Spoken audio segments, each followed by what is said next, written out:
ओम शांति। आज हम चर्चा करेंगे एक प्रश्न के ऊपर। प्रश्न ये है कि शंकर की आत्मा का क्या पार्ट है। आज इसी पर चर्चा करेंगे, शंकर के ऊपर। ब्रह्मा विष्णु शंकर को जो तीन देवता हैं, आकारी देवता हैं, उनमें से प्रश्न ये पूछा गया कि शंकर की आत्मा का क्या पार्ट है। क्या ब्रह्मा ही शंकर का पार्ट प्ले करते हैं, या फिर शंकर की कोई अलग आत्मा है। ये भी लोगों को कंफ्यूजन है ना। जबकि बाबा ने कहा हुआ है कि तीन अलग अलग आत्माएं हैं, फिर भी हम यहाँ पर इसके उत्तर कुछ महावाक्यों के द्वारा समझेंगे। एक मुरली है 12 जून 2026 की मुरली, 12 जून 26 की मुरली में बाबा ने कहा, ब्रह्मा विष्णु शंकर के पाठ को भी समझना चाहिए। बाप को तो समझा है कि वह पतित पावन है, हर एक की महिमा अलग अलग, ड्यूटी अलग अलग होती है। बाबा ने क्लियर कह दिया कि जैसे बाबा की ड्यूटी अलग अलग है, ऐसे ब्रह्मा विष्णु शंकर की आत्माओं की भी अलग अलग पाठ है, अलग अलग महिमा, अलग अलग ड्यूटी है। अब एक मुरली और है, यह 26 मार्च 2023 की मुरली, 26 मार्च 23 की मुरली में बाबा ने कहा, ब्रह्मा विष्णु शंकर तीनों देवताएं अलग अलग हैं। ब्रह्मा ही शंकर का पार्ट नहीं बजाते हैं। ये तीनों देवताएं अलग अलग हैं, ये तीनों आत्माएं अलग अलग हैं, और तीनों की ड्यूटी अलग अलग है ना। ये कंफ्यूजन बिल्कुल नहीं रहना चाहिए कि ब्रह्मा की आत्मा शंकर, नहीं नहीं, बिल्कुल नहीं। बाबा ने स्पष्ट कर दिया, इन दोनों मुरलियों में बाबा ने स्पष्ट कर दिया कि ये तीनों देवताएं अलग अलग हैं। अब अगली मुरली है 1 जून 2021 की मुरली, 1 जून 21 की मुरली में बाबा ने कहा, शिव बाबा है ऊंच ते ऊंच, ब्रह्मा विष्णु शंकर का अपना अपना पाठ है ना। ब्रह्मा का पाठ अलग, विष्णु का पाठ अलग, और शंकर का पाठ अलग है, ये बाबा ने कहा। अब अगली मुरली है 17 मार्च 2023 की मुरली, 17 मार्च 23 की मुरली में बाबा ने कहा, बहुत मनुष्य पूछते हैं शंकर का क्या पाठ है। देखिए, बाबा ने पहले ही जान लिया, तो बाबा इसका उत्तर दे। बाबा कहते हैं कि बहुत मनुष्य पूछते हैं कि शंकर का क्या पाठ, प्रेरणा से कैसे विनाश करते हैं। बोलो। बाबा कहते हैं, जवाब ये दो, बोलो। यह तो गाया हुआ है ना, ये तो प्रसिद्ध है ना, कि ब्रह्मा विष्णु शंकर का तीन अलग अलग है। चित्र भी है ना, ये तो गाया हुआ है, चित्र भी है। इस पर समझाया जाता है, वास्तव में तुम्हारा कोई इन बातों से कनेक्शन है नहीं। देखिए बाबा क्या बोल रहे हैं। बाबा कहते हैं, वास्तव में तुम्हारा कोई इन बातों से कनेक्शन है ही नहीं, है ना। इसका कनेक्शन केवल शिव बाबा से है, क्योंकि सूक्ष्म वतन में तो सूक्ष्म कारोबार चलता है, तो सूक्ष्म वतन तो शिव बाबा का ऑफिस है, तो बाबा का कारोबार है, हमारा उतना ज्यादा कनेक्शन नहीं है। फिर भी बाबा बताते हैं। तो खैर, इस मुरली में तो बाबा ने थोड़ा स्ट्रिक्ट मूड से बाबा ने बता दिया, तुम्हारा कोई इन बातों से कनेक्शन नहीं है। पहले तो समझो, हमको बाप से वर्षा लेना है, मन मना भव हो जाओ। शंकर क्या करता, फलाना क्या करता, इसमें जाने की दरकार क्या है। भगवान वाच बाबा बोल रहे हैं, तुम सिर्फ दो अक्षर पकड़ लो, तुम सिर्फ दो अक्षर पकड़ लो, बाप और वर्षे को याद करो, तो राजधानी मिल जाएगी। बाकी शंकर के गले में सांप क्यों दिया है, योग में ऐसे क्यों बैठता, इन बातों से कुछ कनेक्शन नहीं। मुख्य बात है ही बाप को याद करना, मुख्य बात है ही बाप को याद करना। बाकी ऐसे ऐसे तो ढेर प्रश्न उठाएंगे, इसमें तुम्हारा क्या फायदा। तुम सब बातें भूल जाओ। बाबा कहते ये सब बातें तुम भूल जाओ और क्या याद करो, एक बाप को याद करना है और उनसे हमें वर्षा लेना है। इन बातों से हमारा कनेक्शन है। एक्चुअली शिव बाबा का कारोबार सूक्ष्म वतन में सूक्ष्म कारोबार होता है, इसीलिए बाबा नहीं है, हमने पिछले वीडियो में बोला ना कि बाबा ने बताया कि बाबा उनको सूक्ष्म वतन क्रिएट करते हैं, फिर ब्रह्मा विष्णु शंकर को भी क्रिएट करते हैं और फिर उनको डायरेक्शन देते हैं कि किसको क्या क्या करना है। फिर भी बाबा कुछ कुछ बातें बताते हैं। अब देखिए, अब अगली मुरली 28 मई 2025 की मुरली, 28 मई 25 की मुरली में बाबा ने कहा, अभी तुम जानते हो विनाश तो ड्रामा अनुसार होना ही है, विनाश तो ड्रामा अनुसार होना ही है। आपस में लड़कर विनाश हो जाएंगे। बाकी शंकर क्या करते हैं, यह ड्रामा अनुसार नाम रख दिया है। विनाश शंकर द्वारा विनाश, बाबा कहते हैं ये ड्रामा अनुसार नाम रख दिया है। स्थापना के लिए ब्रह्मा को रखा है, पालना के लिए विष्णु को, विनाश के लिए शंकर को रख दिया है। वास्तव में यह बना बनाया ड्रामा है। बाबा इसका क्लैरिफिकेशन दे रहे हैं कि वास्तव में ये बना बनाया ड्रामा है। अब चूंकि स्थापना विनाश पालना ये प्रोसेस है ना, नई दुनिया की स्थापना के लिए पहले स्थापना है ना, उसकी तैयारी, फिर विनाश पुरानी दुनिया का, फिर नई दुनिया की पालना। तो चूंकि ये प्रोसेस है तो डिपार्टमेंट भी है, तो डिपार्टमेंट है तो डिपार्टमेंट हेड भी चाहिए। इसीलिए इन तीनों को इसके निमित्त नाम रख दिया गया है। तो बाबा कहते वास्तव में ये बना बनाया ड्रामा है। शंकर का पाठ कुछ भी है नहीं। बाबा ने आप क्लियर कर दिया, शंकर का पाठ कुछ भी है नहीं। ब्रह्मा और विष्णु का पाठ तो सारे कल्प में है, ब्रह्मा और विष्णु का पाठ तो सारे कल्प में। साकार ब्रह्मा और साकार विष्णु की बात बाबा कह रहे हैं, ये सूक्ष्म वतन वाले ब्रह्मा और विष्णु की बात यहाँ नहीं हो रही है, क्योंकि वो तो पुनर्जन्म नहीं लेते है ना, तो इनके पुनर्जन्म होते हैं। जैसे बाबा कहते हैं ना कि ब्रह्मा के भी 84 जन्म तो विष्णु के 84 जन्म, तो ये जब पुनर्जन्म लेने वाले तो पुनर्जन्म तो स्थूल दुनिया में होगा ना, साकार में। तो प्रजापिता ब्रह्मा और जो लक्ष्मी नारायण बनते हैं कंबाइंड रूप विष्णु, उनकी बात बाबा कह रहे हैं कि ब्रह्मा और विष्णु का पाठ तो सारे कल्प में है। ब्रह्मा सो विष्णु, विष्णु सो ब्रह्मा, ये इस साकार मनुष्य लोक के लिए कहा गया है ना।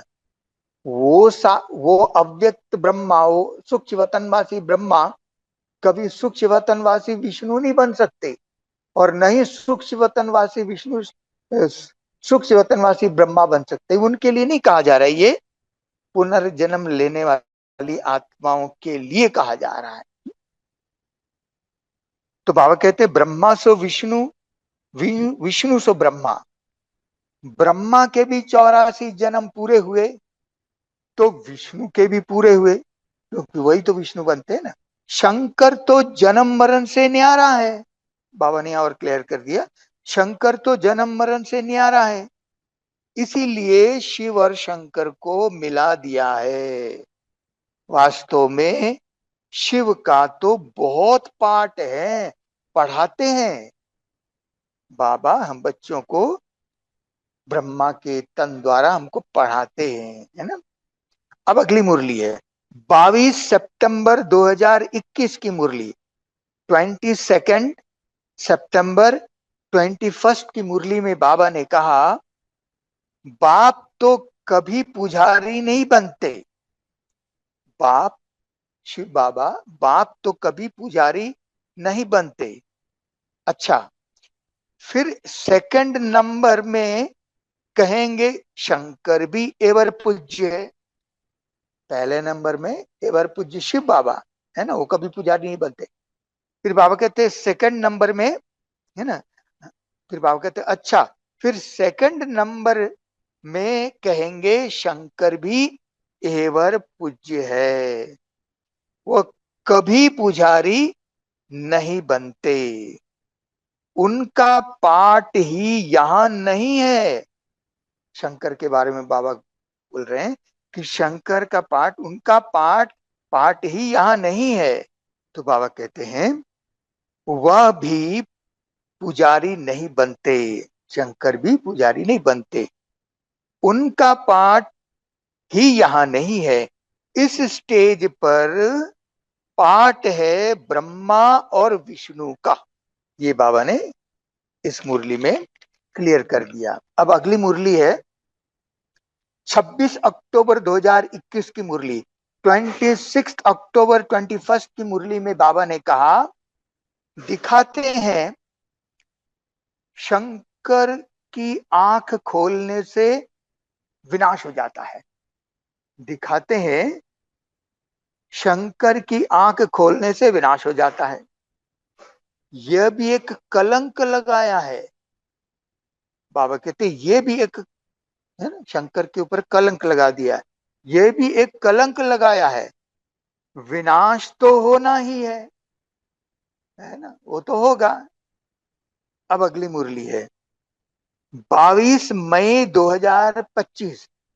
22 मई 25 की मुरली में बाबा ने कहा, ऊंचते ऊंच है बाप, ऊंचते ऊंच है बाप शिव बाबा, पीछे है ब्रह्मा और विष्णु।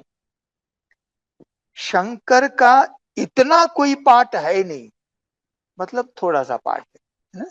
शंकर का इतना कोई पाठ है नहीं, और वो भी सूक्ष्म वतन में ही है। वो भी क्या पाठ है, आ गया रहस्य समझेंगे, है ना। विनाश तो होना ही है। बाप तो विनाश उनसे कराते हैं। देखिए बहुत इंपॉर्टेंट पॉइंट, ध्यान से सुनिए। बाबा कहते हैं बाप तो विनाश उनसे कराते हैं जिस पर कोई पाप न लगे। देखिए कितनी वंडरफुल और डीप पॉइंट है। पाप तो विनाश उनसे कराते हैं जिस पर कोई पाप न लगे। अगर कहें भगवान विनाश कराता है तो उस पर दोष आ जाए, शिव बाबा पर दोष आ जाए, है ना। इसीलिए यह सब ड्रामा में नूंद है। यह बेहद का ड्रामा है जिसको कोई जानते नहीं। अब मैं आपको एक स्पष्टीकरण देना चाहूंगा कि बाबा वो आत्माएं कौन है जिनसे विनाश कराते हैं और जिन पर कोई पाप नहीं लगेगा। हमने पहले भी एक वीडियो में बताया हुआ है। वास्तव में विनाश की तो 3 विधि, ये सब हम जानते हैं, परंतु जो प्राकृतिक आपदा और गृह युद्ध, इसका रिहर्सल तो होता रहता है, परंतु न्यूक्लियर वार वो फाइनल है। परंतु न्यूक्लियर वार भी वो तो फाइनल विनाश है। वो हुआ तो खत्म, सब परमधाम का गेट खुल जाएगा। तो सबसे पहले बाबा जो इशारा दे रहे हैं उसके हिसाब से, क्योंकि बाबा ने कहा ना भारत देश में पहले यहाँ पर परमाणु युद्ध नहीं होगा, यहाँ क्या होगा, यहाँ खूने नाहक खेल होगा, यहाँ गृह युद्ध होगा, है ना। खून की नदियां यहाँ बहनी है। भारत में घी दूध की नदियां बहेंगी, पर उनसे पहले अभी खून की नदियां बहेंगी, अर्थात गृह युद्ध होगा, है ना। तो ये गृह युद्ध के दौरान क्या होगा, जैसे चारों ओर सिविल वार शुरू हो जाएगा तो तुरंत इविल सोल का पार्ट शुरू हो जाएगा। और इविल सोल का पार्ट जब शुरू हो जाएगा तो कोई भी जीवित आत्माएं रहेंगी शरीर में, तो एक एक शरीर में 10-15 आत्मा घुसेगी। यस, क्योंकि वो आत्माएं तो पतित है ना, वो तो विकारी है, उनको तो शरीर चाहिए। भारत में इतने जीवित शरीर मिलेंगे नहीं, तो आत्मा तो सेकंड में कहीं भी चली जाती है। तो वे जो भटकती हुई इविल सोल है जिन्होंने सिविल वार में शरीर छोड़ा, वे सेकंड में पूरे वर्ल्ड में कहीं भी चली जाएगी। जहां जहां पूरे वर्ल्ड में जीवित शरीर मिलेगा, एक एक शरीर में घुसने लगेंगे। बाबा ने एक बार कहा हुआ था कि अंत में पूरी दुनिया मेंटल हॉस्पिटल बन जाएगी। तो कैसे बनेगी? ऐसे बनेगी, जब एक शरीर में अगर 10 आत्मा घुस जाए तो उसकी जो जिसका शरीर है उसकी बुद्धि तो काम ही नहीं करेगी, तो पागल जैसा ही हो गया ना वो तो यही इविल सोल की आत्माएं हैं, और एक दो नहीं, कई कई आत्माएं, है ना। सबको चाहिए, उनकी होड़ लगेगी। तो मान लीजिए कुछ 10 आत्मा अगर अमेरिका के प्रेसिडेंट के शरीर में घुस गया, फिर 10-12 आत्मा मान लीजिए रशिया के प्रेसिडेंट के शरीर में घुस गया, तो क्या होगा? बस उनको वो तो बटन दबाने में देरी नहीं लगेगी, तो उनकी बुद्धि तो काम नहीं करेगी। अभी तो सोच रहे हैं, अभी सोच समझ करके सब कदम उठाते हैं कि उनको पता है क्या होने वाला है, इसलिए अभी नहीं कर रहे हैं। और इसीलिए ये लोग करेंगे भी नहीं, क्योंकि वो कोई एक व्यक्ति करेगा तो उस पर दोष भी लग जाएगा। इसीलिए यही इविल सोल 10-15 आत्मा घुसी है, कौन सी आत्मा ने बटन दबाया किसी को पता ही नहीं चलेगा, है।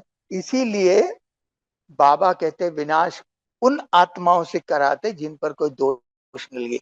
तो जब ये विनाश कराएंगे तो किसी पर दोष ही नहीं लगेगा, कौन किसने कराया कुछ पता नहीं। तो इसीलिए बाबा कहते हैं ड्रामा में नूंद है। तो पहले सिविल वार होगा, सिविल वार होते ही न्यूक्लियर वार होगा, यानी इविल सोल ही सिविल न्यूक्लियर वार कराएगी। और जैसे न्यूक्लियर वार शुरू हो जाएगा, थर्ड वर्ल्ड वार शुरू हो जाएगा, तो पांचों तत्वों का विकराल रूप शुरू हो जाएगा। तो इस प्रकार से ये विनाश होता है। अब अगली मुरली है 17 जून 2023 की मुरली। 17 जून 23 की मुरली में बाबा ने कहा देव देव महादेव कहा जाता है। तो महादेव हो गया शंकर, ब्रह्मा विष्णु, फिर भी उनका कनेक्शन तो नीचे से है, वे ईश्वर की स्थापना हो रही है, ब्रह्मा द्वारा हो रहा है, वो सूक्ष्मतन उसी का संपूर्ण रूप है। परंतु शंकर वो तो इंडिविजुअल है, बाबा कहते हैं, है ना। बाबा कहते हैं तो महादेव हो गया शंकर। अब सूक्ष्म वतन में तो सूक्ष्म कारोबार हमने आपको बताया। अब कुछ हम यहाँ पर बातें समझेंगे कि वास्तव में ये जो सूक्ष्म वतन है ना, ये सूक्ष्म कारोबार ही है। वहां केवल साक्षात्कार होता है ना। किसी को भाई संदेशी भोग लेके जाती है तो फिर तो बाबा उनको वहां वहां का साक्षात्कार करा देते हैं। मतलब विष्णुपुरी में तो बाबा इमर्ज कर ही, शंकरपुरी में इमर्ज कर देते हैं। अगर उनको स्वर्ग का दृश्य दिखाना है तो विष्णुपुरी में इमर्ज कर देते हैं। विनाश का दृश्य दिखाना है तो शंकरपुरी में इमर्ज कर देते हैं, है ना। तो ये साक्षात्कार का पाठ है। तो ये बाबा इसको स्पष्ट कर रहे हैं कि वहां साक्षात्कार होता है। अब इस पर एक मुरली है 16 दिसंबर 2025 की मुरली। 16 दिसंबर 25 की मुरली में बाबा ने कहा सूक्ष्म वतन है मूवी, उसका सिर्फ तुम साक्षात्कार करते हो, बाकी उनमें कुछ भी है ही नहीं। यह तो बच्चों को साक्षात्कार हुआ है। एक और मुरली है 30 अप्रैल 2024 की मुरली। 30 अप्रैल 24 की मुरली में बाबा ने कहा बाबा ने बाबा ने समझाया है सूक्ष्म वतन में भी सारी साक्षात्कार की बात है। हड्डी मांस वहां होते नहीं, साक्षात्कार करते हैं। इन मुरलियों में बाबा ने साक्षात्कार के बारे में बताया। अब अगली मुरली है, बाप समझाते हैं जब ये व्यक्त रूप में है, जब ये ब्रह्मा व्यक्त रूप में है तो इन द्वारा ज्ञान देता हूं।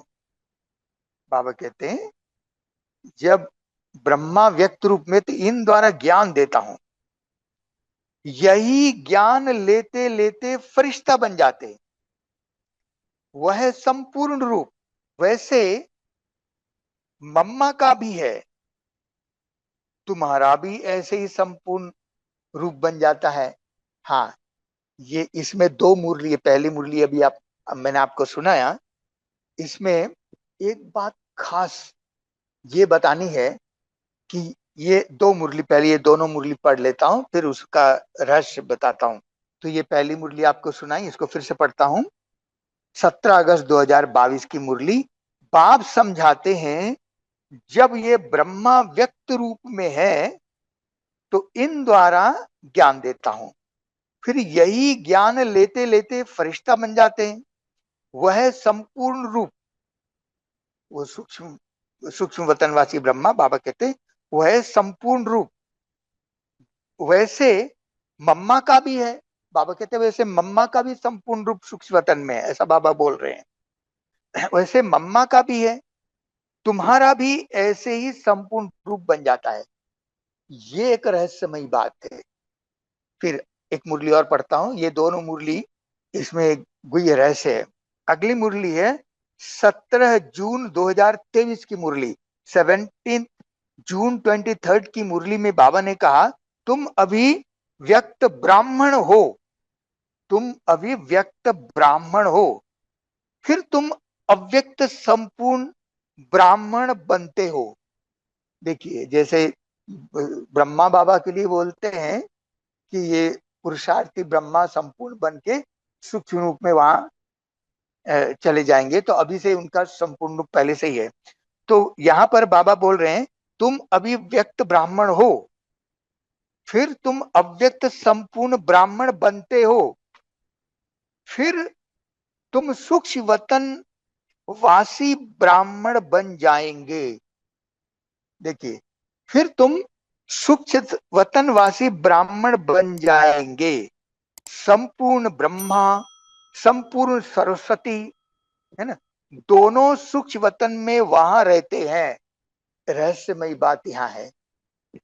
अब इन दोनों मुरलियों में इसमें बाबा ने इतना स्पष्ट तो नहीं कहा कि हम सभी ब्राह्मण आत्माओं के सूक्ष्म रूप वहां पर ऑलरेडी है, ये बाबा ने नहीं कहा।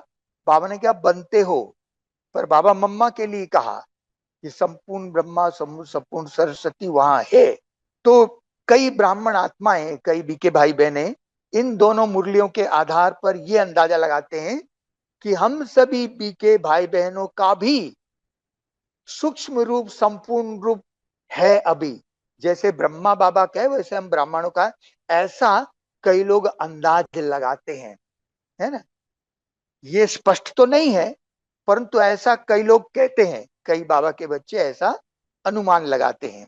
तो ये एक सस्पेंस हो गया कि जैसे ब्रह्मा का संपूर्ण, अगर अब यहां एक प्रश्न ये खड़ा होता है, प्रश्न ये उठता है कि संपूर्ण ब्रह्मा वहां सूक्ष्म वतन में है तो उनको संभालने के लिए अलग आत्मा है, जो पिछली वीडियो में मुरलियों के द्वारा हमने आपको सारा स्पष्टीकरण दिया। तो अगर हम सभी ब्राह्मणों का सूक्ष्म संपूर्ण रूप वहां है तो उन सूक्ष्म शरीरों को संभालने के लिए भी तो आत्मा चाहिए, है ना, क्योंकि बिना आत्मा का शरीर तो मुर्दा हो जाएगा। तो ये एक बड़ा कंफ्यूजन है ना, ये डाउट हो गया कि ये कैसा है। तो इस पर कई ब्राह्मण बच्चों के अलग अलग विचार है।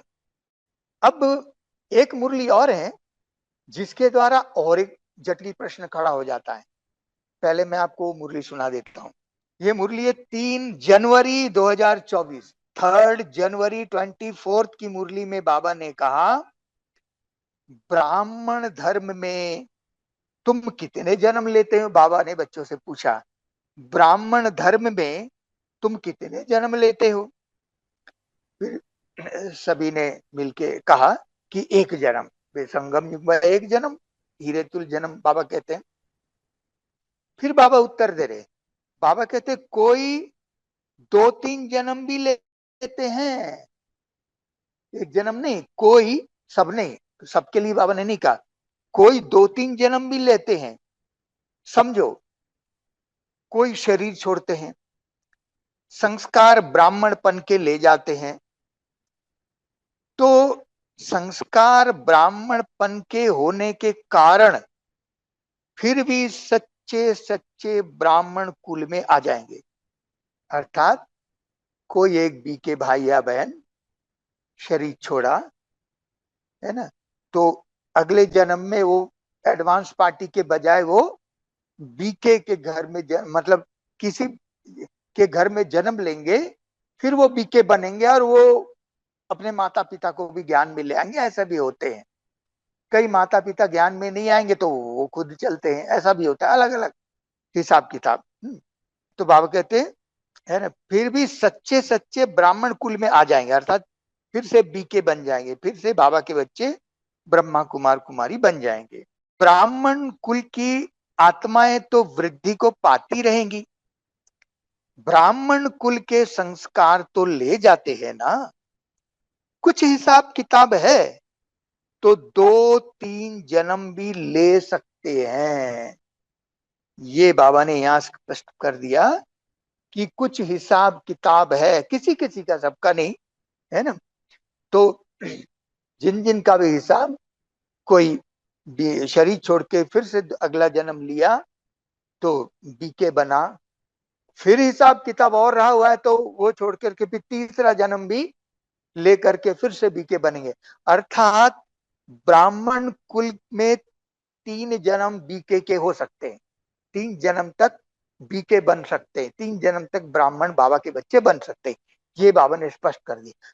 अब ये प्रश्न उठता है कि अगर हम सभी बीके भाई बहनों का सूक्ष्म वतन में हमारा संपूर्ण रूप होगा पहले से ही, है ना, तो प्रश्न ये उठता है कि अगर किसी ने 3 जन्म लिया तो आत्मा तो वही है जिसने तीन तीन जन्म लिया, एक शरीर छोड़ा दूसरा तीसरा लिया, तो उसके कौन सा जन्म का सूक्ष्म शरीर वहां होगा?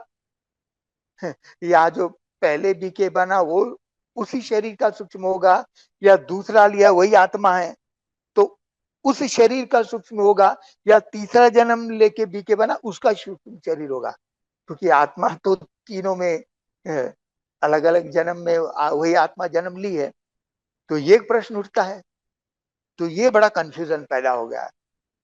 तो फिर मेरा भी ये व्यक्तिगत प्रश्न था, तो फिर मैंने अमृत वेले बाबा से पूछा, मैंने हिम्मत की, मैंने बाबा से मैं ये पूछूंगा। तो मैंने बाबा से पूछा, मैंने कहा बाबा क्या हम बीके भाई बहनों का भी संपूर्ण रूप जो सूक्ष्म वतन में जैसे ब्रह्मा बाबा का है वैसे हम ब्राह्मण बच्चों का भी है क्या?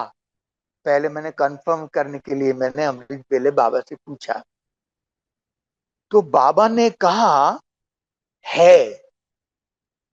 मना नहीं किया बाबा ने कहा सभी बच्चों का संपूर्ण सूक्ष्म रूप है। तो मुझे और बड़ा आश्चर्य हुआ, क्योंकि उनमें फिर अलग अलग आत्मा चाहिए, मैं यही पूछने ही वाला था। फिर बाबा ने कहा संपूर्ण स्वरूप है परंतु अलग अलग नहीं है, ये बाबा ने कहा।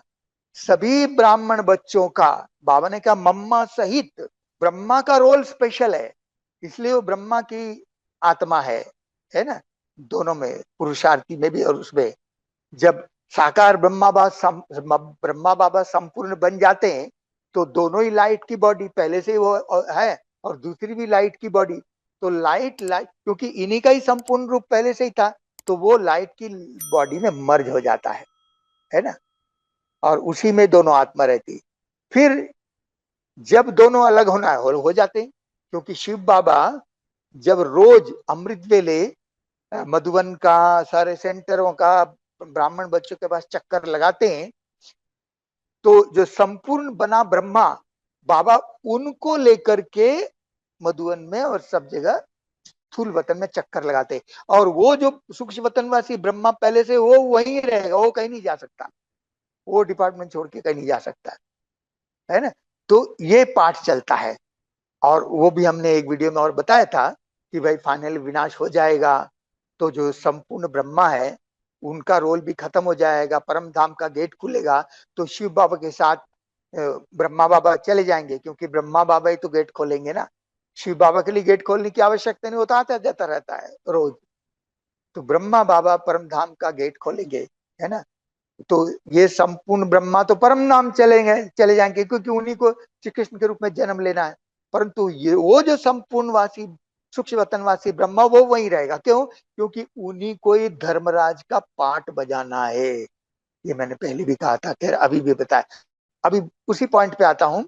बाबा ने कहा हम सभी ब्राह्मण बच्चों का संपूर्ण रूप सूक्ष्म वतन में है, परंतु अलग अलग नहीं है, सबका अलग अलग शरीर नहीं। बाबा ने कहा सभी ब्राह्मण आत्माओं का एक कंबाइंड कॉमन एक ही सूक्ष्म शरीर है, और वो शरीर शंकरपुरी में है, जो शंकर को तपस्या रूप दिखाया है ना, वो वो जो है, वो वास्तव में शंकर को तो तपस्या करने की जरूरत ही नहीं, हो तो पवित्र आत्मा, हो तो देवता है ना।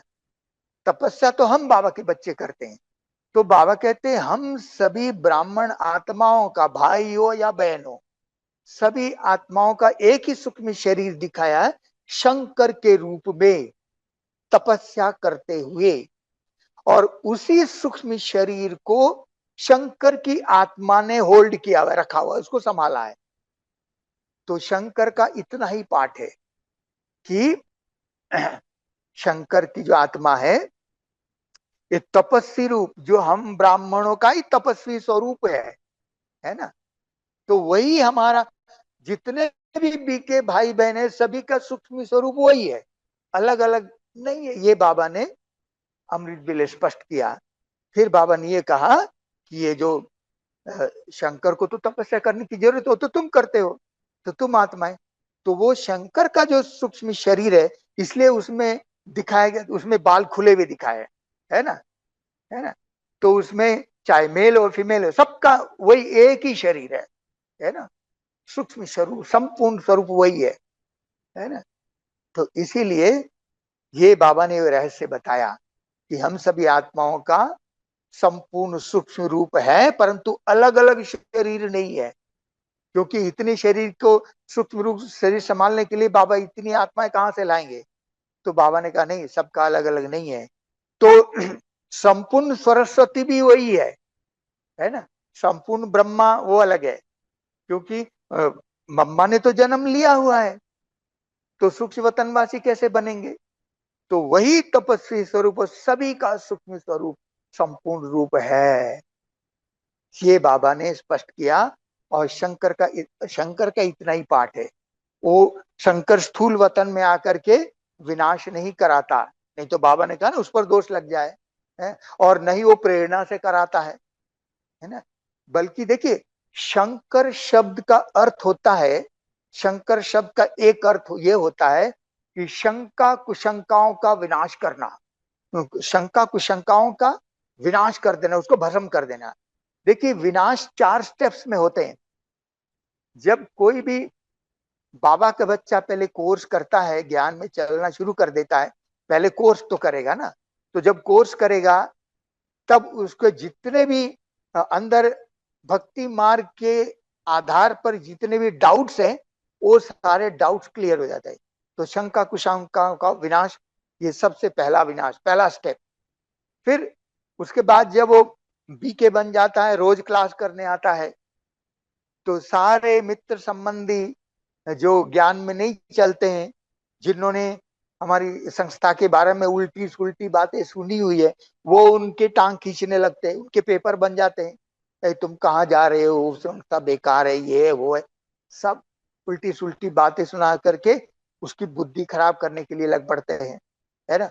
परंतु जब उसको ये निश्चय हो गया कि नहीं यही शिव बाबा है, भगवान आया हुआ है, तो उन विघ्नों का भी विनाश करके वो ज्ञान में चल पड़ते हैं, है ना। तो वो लोग कहते देखो इनको भी ब्रह्मा कुमारियों का जादू लग गया। ये जादू लगना तो बहुत अच्छा है। तो दूसरा विनाश विघ्न बाधाओं का विनाश, है ना। उसके बाद जब हम तपस्या करने लगते हैं, योग करने लगते हैं, अमृत वेला, नुमा शाम, जब भी टाइम मिले भट्टी में योग करते हैं, तो उसमें उससे हमारे विकर्मों का विनाश होता है। जन्म जन्मांतर के जो विकर्म है वो विनाश हो जाते हैं। तीसरा विनाश विकर्मों का विनाश। अब जब हम आत्माएं संपूर्ण पवित्र बन जाते हैं, तो हमारे लिए पूरी दुनिया का विनाश हो जाता है। जिसको ही बाबा कहते हैं इस यज्ञ से विनाश ज्वाला प्रकट होती है, और इस यज्ञ में पूरी पुरानी दुनिया स्वाहा हो जाता है। पुरानी दुनिया का विनाश तो होना ही है। तो यह है विनाश का 4 स्टेप्स, है ना। तो वास्तव में यही शंकर का पाठ है, शंकर के पाठ का अर्थ है। ओम शांति।